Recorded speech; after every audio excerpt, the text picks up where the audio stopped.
We just got out here to the kind of spot I've been e-scouting. You know, it's day one, so that's what today is kind of all about, is just exploring, trying to figure it out, and then finding a campsite. You know, right now, honestly, I feel like I have no idea what I'm doing, but that's okay. We got plenty of time. That's part of the fun of it. That's part of the adventure, is just learning and figuring it out. And I know we'll figure it out eventually. It's just gonna take some time and some boot leather and some glass, but we'll find the deer and it's gonna be fun. All right, so we're still really just trying to decide on a spot. We just spotted 2 does over here. This area looks pretty good. We're gonna just bust over this ridge over here and see what it looks like looking to the other side. But I don't know, might stay here for the night or might, not sure, the day's getting a little later, but we'll see what we see over here.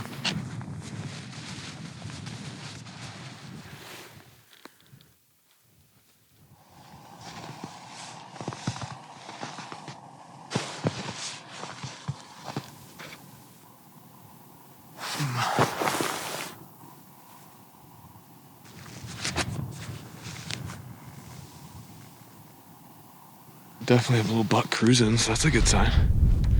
I think he's a little forky, maybe. First buck, so first of many.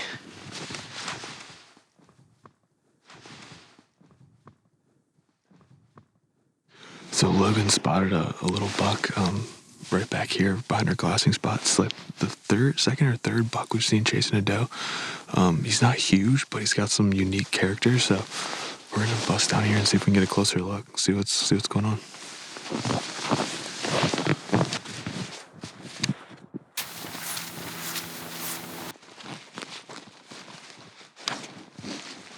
We got eyes on one of the does right here in this gut. The buck's probably right behind her.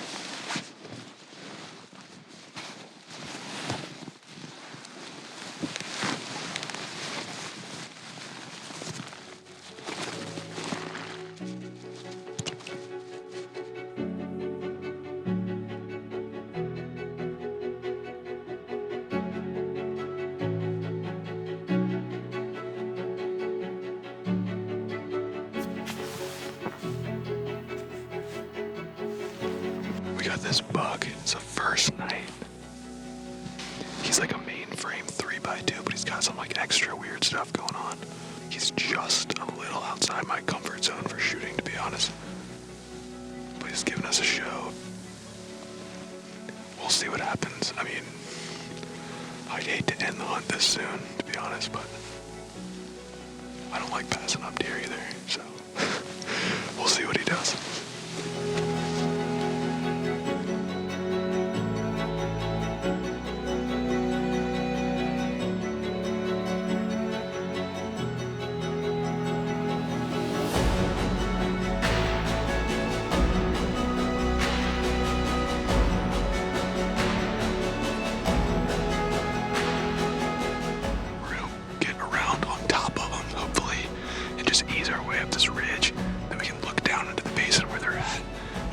See him, and might be a quick hunt, but whatever.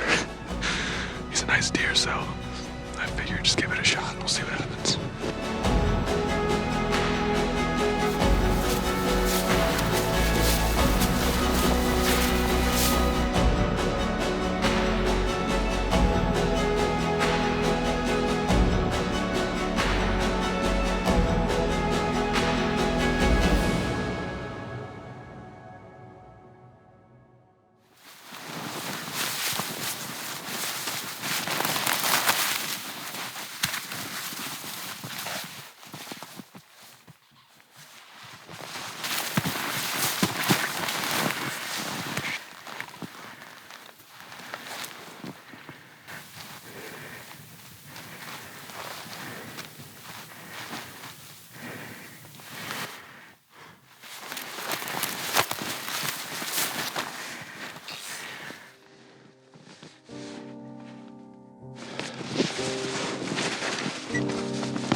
He's just behind some stuff.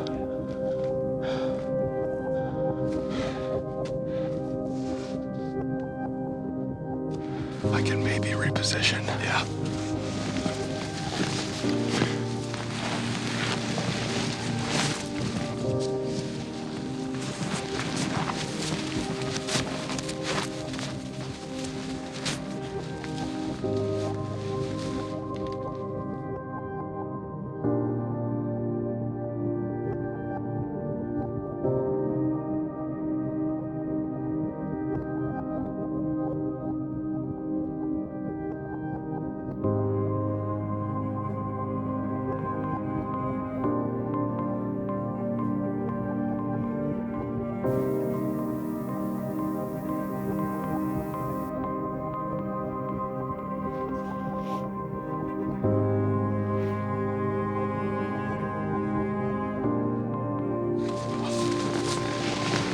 Wasn't meant to be. I'm okay with it, honestly.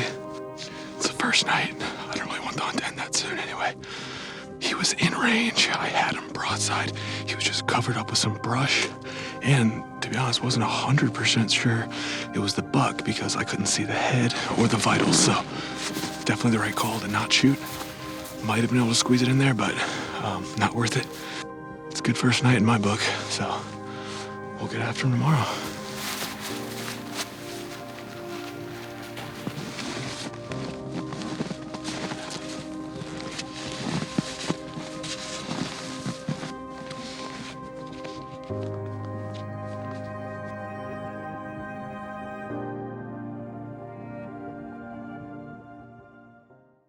Hey guys, this is Hunter McWaters. I'm the host and producer of the Hunter's Quest TV show and podcast. And just real quick, I wanted to run through a couple ways I used onX to maximize my time in the field and ultimately fill a tag on this hunt. So months before I ever get boots on the ground, once I'm planning a hunt, I start off with the desktop version of onX and try to just narrow down into a few different possibilities that I can check out once I get to my hunt area. All right, so again, this is not really anywhere near where I hunted on this actual hunt, but the terrain is similar, and it's an area that kind of highlights some of the features I wanted to share with you guys. And also, it's mainly private, so I shouldn't really be blowing up anybody's spot. So first thing I'm going to do is go to my layers, and we come down here to, it's a little bit hidden, trees, crops, and cover, and I'm going to turn on my wildfires. So right here, I see I have a 2017 fire, and for me, it seems like 5 years is kind of right in that sweet spot. Some areas you can go into a burn earlier, but 5 years seems to be enough to where it's kind of recovering, but you're still getting the benefits of that burn. So I'm gonna go over here to my tools, and I'm just gonna draw a rough shape around this fire. It doesn't have to be anything exact. I just want to get an idea of this is an area I want to look at closer, and it's easily identifiable on my onX. So once I get that done, I'm gonna hit save, X this out, and then I can go up here and turn my fires off. That way it's just a little bit easier to see the details of the terrain and whatnot. Next thing I'm gonna do is go down here to roads and trails and turn on my roadless areas. Now, to be honest, most of your average hunters are gonna stick pretty close to the roads or maybe get a couple 100 yards off the roads. Most people don't really wanna put in a whole lot of effort, but it's super important to find the pockets where you can get into some deer or elk or whatever you're looking for, and you can get away from other hunters. So that's where your e-scouting really pays dividends, is to be able to identify those areas that are good habitat and also might be able to get you a little bit off the beaten path to get on your own. And you can see once you turn on these roadless areas, these areas highlighted in purple are gonna be areas where there's limited or no road access. So right away, I have an overlapping 5-year-old burn with some roadless areas. So that's definitely a spot I'm gonna wanna key in on theoretically. Again, this is private, I think.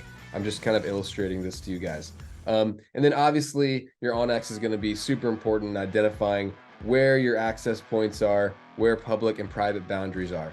So those are a few of the things that I right away key in on when I'm e-scouting.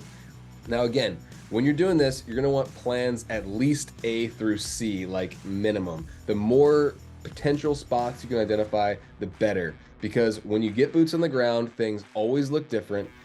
So always make sure you have multiple plans and don't commit too early.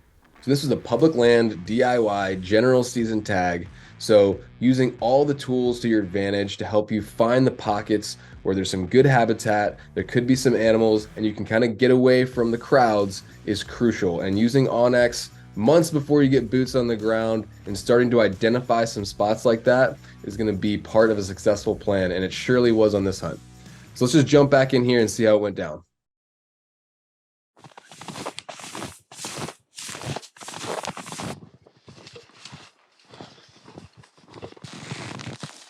So it's our first like full day in here. Really cold, but super still, quiet morning. We're kind of work our way down and look into these coulees that have the timber in them. Seem to be where the does are hanging out, and then pretty much every time we see does, there's a buck somewhere close by. So we're gonna kind of stay a little bit mobile, I think, this morning and try to hit a couple spots. But should be good. It's plenty cold, that's for sure.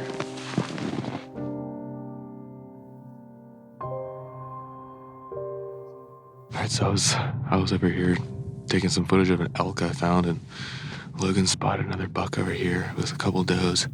And so we're gonna give it a shot. He's not like huge, I don't think, but he looks like a decent buck, and he's bedded down over here. So we're gonna drop down over here, try to get up on this next ledge over here and see if we can see him.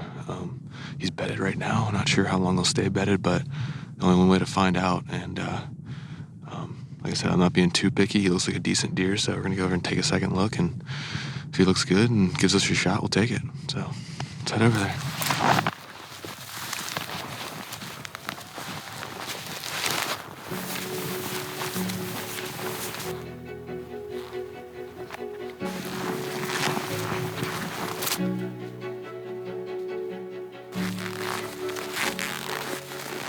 I think if we get to the top of this next little hill and get to the end, there's a chance we might be able to see him.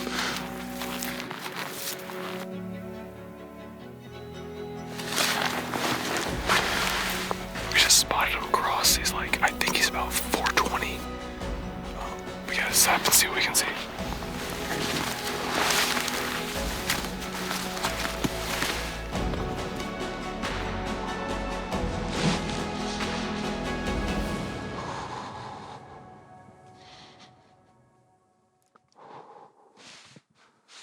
Oh, we had another close call here.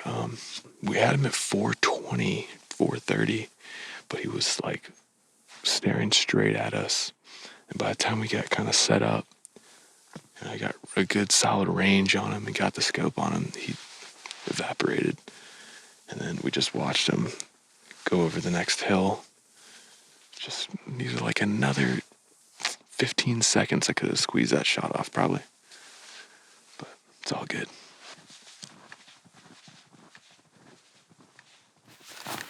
It's about 11:30.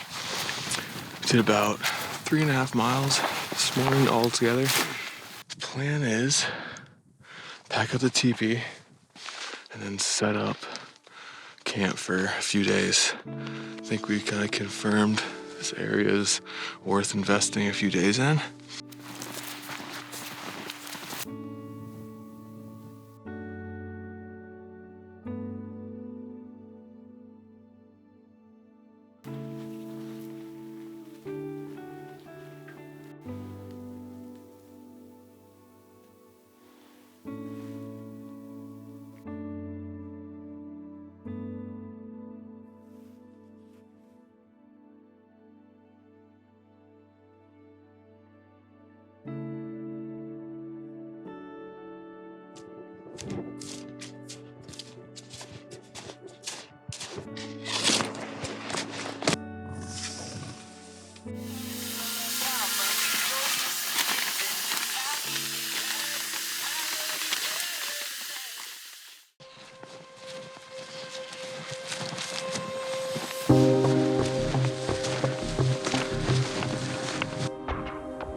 not as good, so I think it's gonna work out in the end.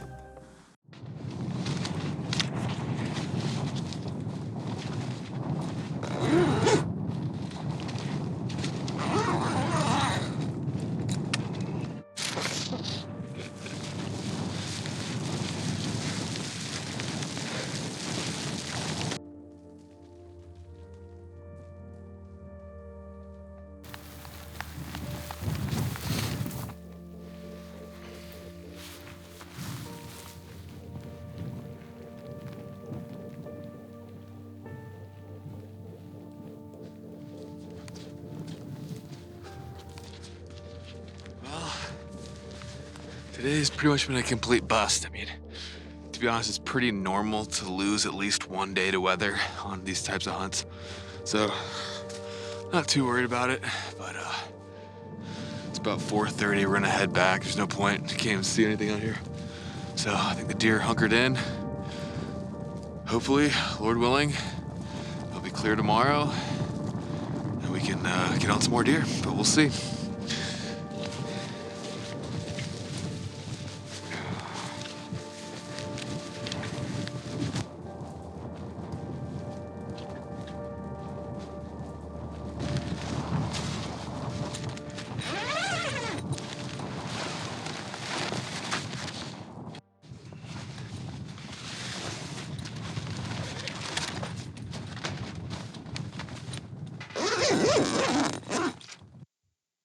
It's November 15th. We worked ourselves up to a new spot this morning. It's a pretty good little hike. I mean, we were hiking through ankle deep all the way up to knee deep snow in some spots. But we got back here further than we've been to this point. Looking at some new country. We're on a pretty good glassing knob. Can see pretty good in all directions. It was super windy last night, but the wind died down and the sun's poking out a little bit. So just really glad to see that. So I think after yesterday, with that crappy weather we had yesterday, I think there's a good chance the deer will be up on their feet moving today. All we've seen so far is a doe and a fawn over here behind us. But feeling hopeful. I'm just glad the weather is better. And I think we're in a good spot. So we're going to hang out here. And it's too far to go back. So we're going to hang out here pretty much all day, I think. So, Found some deer really far away. A group of like 5 to 7 does, and there's a cool, like, big 2-point with eye guards. He's out past his ears, and looks like one of his G2s might have like a little crab forky thing on there or something, but just a big framed, kind of got some good mass, wide 2-point with eye guards. Cool buck. He's pretty far away. He's like probably 2.5 miles on foot. The weather is looking good, but it would be a big time commitment to try to go after this deer. So we're going to watch him, see what he does, and then make a call. He's bedded right now, but we just got to make sure, because it would take probably at least an hour to get over in position on him. He's still bedded. We're just going to keep an eye on him, get some footage, and then we'll figure out the next move, you know. If it looks like he's going to be there a while, we might make a move. We'll see. See what happens. He's a cool buck, though. It's a little bit of a trip over there, but we're going to give it a shot. He's bedded. He's got a group of does. We haven't seen anything else, so we're just going to go after it. Let's do it.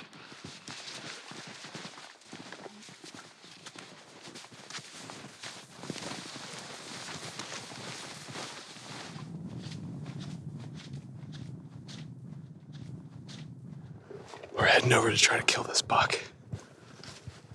I'm just praying the Lord keeps him there and lets me get a shot. Really want to get my hands on this buck. He's a cool buck.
Hey guys, this is Hunter. I just want to jump in here one more time really quick to tell you about how we used onX in the field to execute this hunt.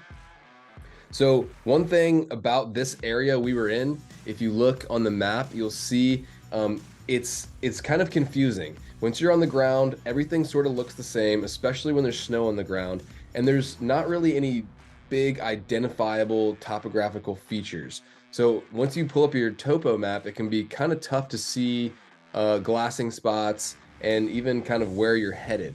So when we spotted this buck, he was like almost 2 miles away, and Logan was able to drop a pin like within 5 yards of where this deer was bedded and where we found him eventually. So a super important tool that we use in the field to drop pins on bedded animals or other things we need to check out is called compass mode. Let me show you how it works.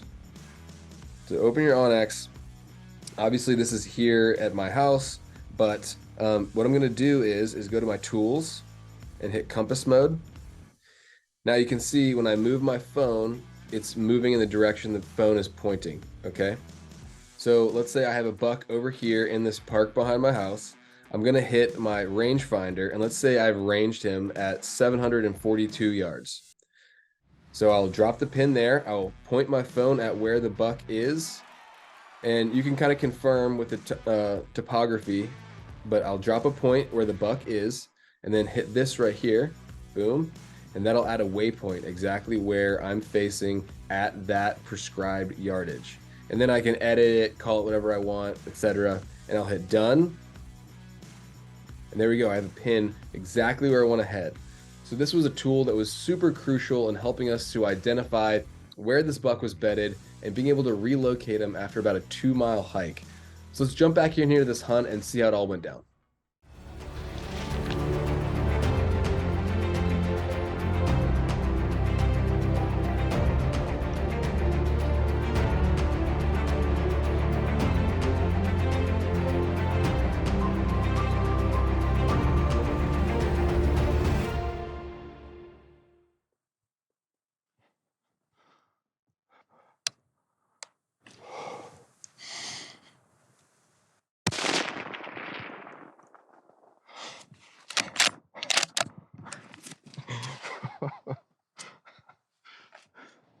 Thank you, Lord. Yes, brother. Good job, dude. Oh my God. I can't believe it. Dude, he's a good buck. Dude, I can't believe job. it, man. Thank you, Lord. Whew. Oh my gosh. What an incredible stalk over here. Thank the Lord I was praying the whole way over that he'd stay put and we'd be able to find him. I can't believe we did. And he's down right over there. Like, it was another one of those moments. He was looking at me. It was kind of a weird spot. He was bedded. I took my time, got a really comfortable rest. I felt good. I got a range. Logan verified the range. And once I got really solid, I was like, I'm just gonna take him, man. And praise the Lord, he's down right there in his bed. Thank Jesus. Dude, yes. Let's go take a look at this buck, man. I can't wait. Woo.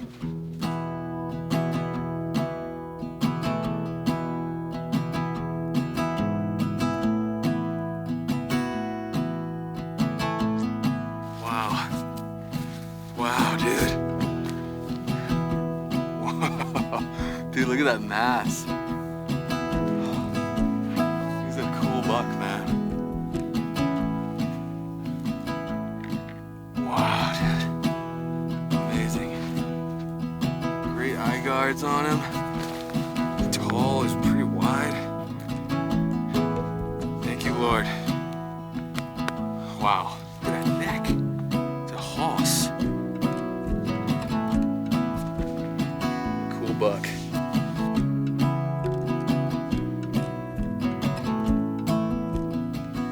You know, this is it's a general deer tag, so not super hard to draw. You know, we've been back here, I think this is day 5, and we have not seen another hunter this whole time. You know, the adventure's out there. You don't gotta wait years to hunt. You don't gotta be an expert. It just adds to the adventure if you can come out here on public land on a general tag and get it done. And man, it feels great when you keep pushing through the tough days like yesterday, and just the amount of stuff I've learned on this trip already It's just been amazing, and the confidence I'm coming out of this trip with, just knowing like, okay, I can survive -20 and hunt. Again, thanks to God, thanks to my buddy Logan, been with me every step of the way. So thanks, Logan. Appreciate you, brother.